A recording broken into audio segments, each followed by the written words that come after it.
Now, funnily enough, there are very few pictures of the Bible Society when it was being constructed.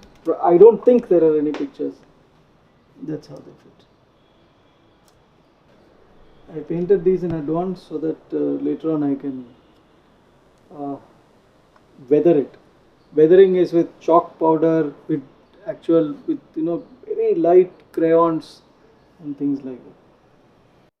So there are different ways. You can buy a model, you can buy a kit and build it. You can do what is known as kit bashing, which is you modify the kit, you lower it, you do whatever, you add detail, or you can do scratch building.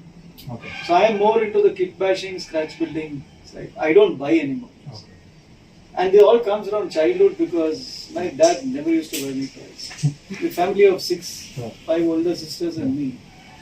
And none of us, we brought up in, what should I say, very decorous, I wouldn't say poverty. We always had enough. So I never had any toys.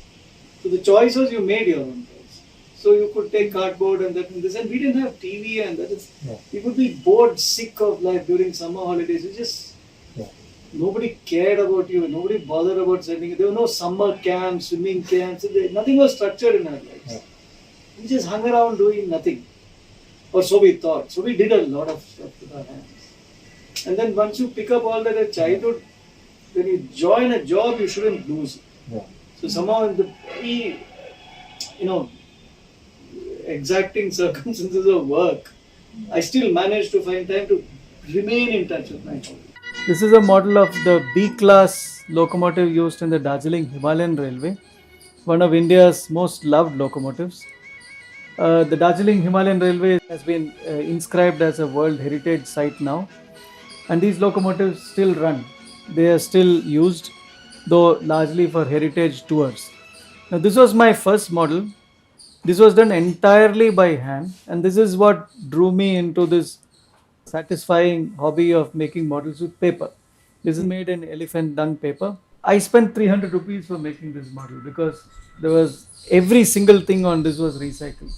And this was done in Delhi as a demonstration to children as to how they can make models of high quality and high detail with very little investment. This locomotive, YG3565, brings back very fond memories for me.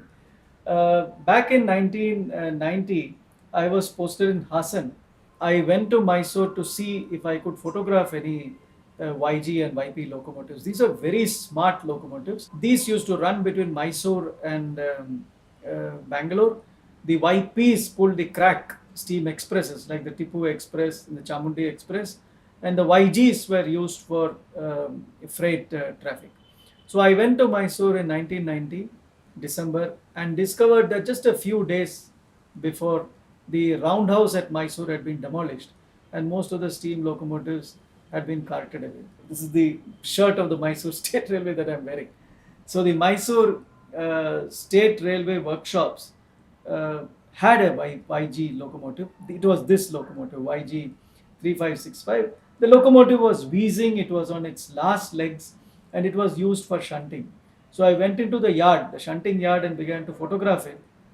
And the crew was also close to retirement. There was a very nice Anglo-Indian gentleman. He was the driver of the locomotive. He saw me photographing the locomotive, and then he said, "Hey, why don't you climb up on the locomotive?" So I got into the cab, and then he allowed me to drive it. He actually told me what to yank, what to turn, and very soon I was handling the throttle, of course, very carefully. And later on, I heard that YG3565, the very same locomotive that I had modeled, had been scrapped. It was never preserved. And the staff retired soon thereafter. Unlike other locomotives, with steam locomotives, every one had its different characteristics. And typically, a driver with a steam locomotive would be assigned to the locomotive for life.